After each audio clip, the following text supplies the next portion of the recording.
नमस्कार, मी महेंद्र देशमुख, कुंभारगाव, तालुका करमाळा, जिल्हा सोलापूर. मी गेले 3 वर्ष झालं सेंद्रिय शेती करत आहे. सेंद्रिय शेती म्हणजे नैसर्गिक शेती. आम्ही सुरुवात तुरीपासून केली होती. तूर पीक घेतलं, त्यानंतर आता विविध पिकं घेत आहोत, पालेभाज्या घेत आहोत. 3 वर्षापूर्वी मी रासायनिक शेती करत होतो आणि रासायनिक शेती मला खूपच महाग होती.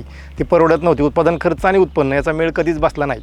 परंतु ज्यावेळेस पाणी फाउंडेशनच्या फार्मर कपमध्ये आम्ही सहभाग घेतला आणि तिथं आम्हाला शास्त्रज्ञाशी जोडलं गेलो, त्यावेळेस आम्हाला त्या पिकांच्या एसओपी बघायला मिळाल्या. त्या एसओपीमध्ये सेंद्रिय निविष्ठा कशा तयार करायच्या, त्या कशा वापरायच्या आणि कसं उत्पादन कमी खर्चात जास्त उत्पादन घ्यायचं हे ट्रेनिंग आम्हाला मिळालं.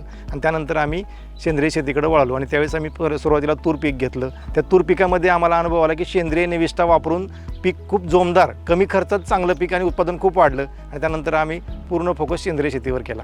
सेंद्रिय शेती केल्यामुळं आमचं फक्त उत्पन्नच वाढलं नाही, तर आमच्या जमिनीचा पोत वाढला. आम्हाला त्यावेळेस कळालं की माती वाढली, चांगली झाली पाहिजे, पाण्याचा वापर कमीत कमी केला पाहिजे, म्हणजे जल आणि माती ह्या दोन्हीवर पण काम झालं पाहिजे, तर शेती नफ्यात येऊ शकते हे आमच्या लक्षात आलं.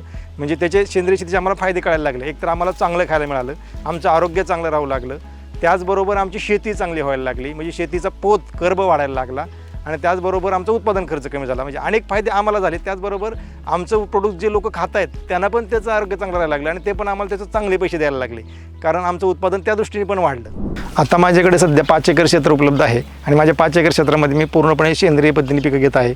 त्यामध्ये माझ्याकडे आत्ता कांदा आहे सेंद्रिय, ऊस सेंद्रिय केला आहे, हरभरा सेंद्रिय केलेला आहे, त्याचबरोबर सगळ्या फळभाज्या आहेत त्या पण केल्यात आणि पालेभाज्या पण केलेल्या आहेत. तर अशा पद्धतीची पिकं आम्ही आता घेत आहोत. आता जी आम्ही आता पिकं घेतोय त्याच्यामध्ये आम्ही ह्यांना जे निविष्ठा कुठल्या वापरतोय, तर खतांना पर्याय, रासायनिक खतांना पर्याय आमच्याकडे काय आहे, तर ताकदासारखी पिकं आम्ही अगोदर घेतली, ती जमिनीत गाडली. त्याचबरोबर गांडूळ खत, कंपोस्ट बनवताना आम्ही CPP कल्चर त्याच्यात वापरलं, त्यात बॅक्टेरिया वापरल्या, त्याचबरोबर NPK कन्सो वापरलं आणि त्याच्यामुळे ते 1 ट्रॉली शेणखताची ताकद ही 4 ट्रॉली इतकी बनते. त्याच्यामुळे जास्त शेणखतं लागतात ही चुकीचा समज आहे. तो आम्हाला इथं जाणवलं की 1 ट्रॉली शेणखत आणि प्रॉपर वापरलं. आम्ही जर ती सरी काढून त्याच्यामध्ये लावतोय तर तेवढ्याच भागात ते शेणखत टाकून त्याच्यावरती पिकं केली. हरभरा टोकताना जिथं हरभरा टोकायचा त्याच लाईनमध्ये आम्ही सरीमध्ये अगोदर शेणखत भरलं आणि त्याच्यावरती हरभरा केला. आम्हाला दुसरं कुठलंही खत टाकावं लागलं नाही त्याला. आणि स्प्रेसुद्धा आम्ही दशपर्णी अर्क असेल, निंबोळी अर्क असेल असेच घेतो, किंवा बुरीसारखे रोग असेल त्यासाठी आम्ही बायोमिक्स घेतोय, म्हणजे बुरशीसारखे रोग असतील तर जे की विद्यापीठाकडून आम्हाला ट्रायकोडर्मा बायोमिक्स याची माहिती मिळाली आणि ते आता आम्ही वापरतोय. आणि हे प्रिव्हेंटिव्ह घेतल्यामुळे कसलाही रोग कीड त्याला येत नाही हे आम्हाला अनुभवानेच कळलं.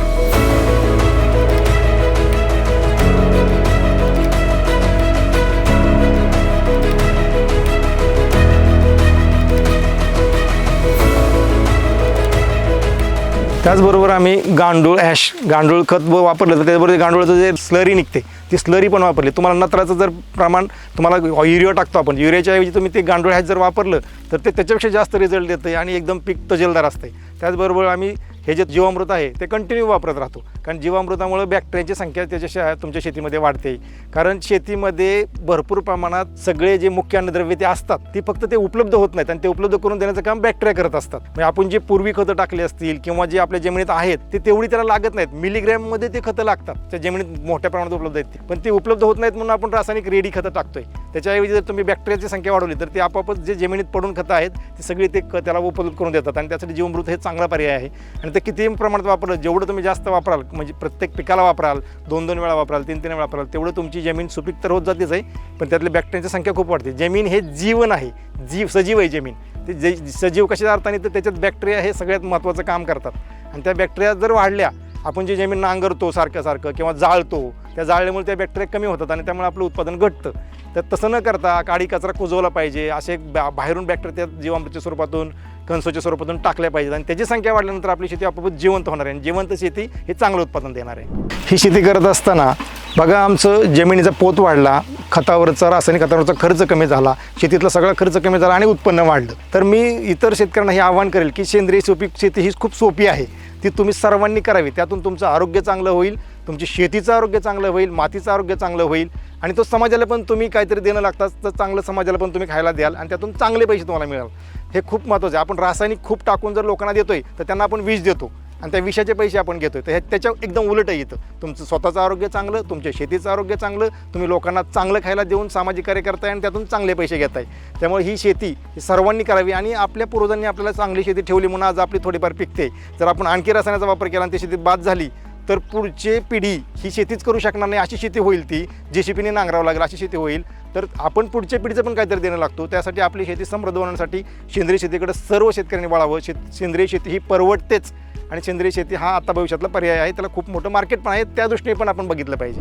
सेंद्रिय शेतीकडं आम्ही जसं आम्हाला मार्गदर्शन मिळालं पाणी फाउंडेशनचं, त्या मार्गदर्शनावर आम्ही सेंद्रिय शेतीकडे वळालो. परंतु आमच्या असं लक्षात आलं की अनेक लोक सेंद्रिय शेतीसाठीच प्रमोट करतात, सेंद्रिय शेतीसाठी मार्गदर्शन करतात. त्याच्यामध्ये आम्हाला सोलापूरचे SP साहेब माननीय अतुल कुलकर्णी साहेब हे भेटले आणि त्यांनी आम्हाला सांगितलं की सेंद्रिय शेती तुम्ही करत असाल तर तुम्हाला आम्ही मार्केट उपलब्ध करून देतो, तुमच्यासाठी काय हवं ते मदत करतो. त्यांनी आम्हाला प्रोत्साहन दिलं आणि त्यांचं प्रोत्साहन आम्हाला एवढं भारी वाटलं की आम्ही आता सोलापूरमध्ये मार्केट चालू करतोय. कारण ते म्हणले तुम्ही उत्पादन करा, तुम्हाला जी काय मदत लागेल ते आम्ही मदत करू, आम्ही आमच्या ग्राहकांना म्हणजे जास्तीत जास्त ग्राहक जोडून देण्याचा प्रयत्न करू. तर अशी लोक ज्यावेळेस सुशिक्षित लोक शेतकऱ्याबरोबर यायला तयार आहेत तर शेतकऱ्यांनी त्या शेतीकडे वळायला पाहिजे. आणि अशा लोकांकडून मार्गदर्शन घेऊन मला पक्क सांगायचं की शेतकरी एकटा कुठलीही शेती चांगल्या पद्धतीने करताना त्याला नॉलेजचा अभाव आहे. तर हे जे सुशिक्षित लोक आहेत कुलकर्णी साहेबांसारखी अशी लोक ज्यावेळेस मार्गदर्शन करतात तर त्यांच्या मार्गदर्शनाखाली जास्तीत जास्त शेतकऱ्यांनी एकत्र यावं आणि सेंद्रिय शेतीकडे वळावं असं मला वाटतं.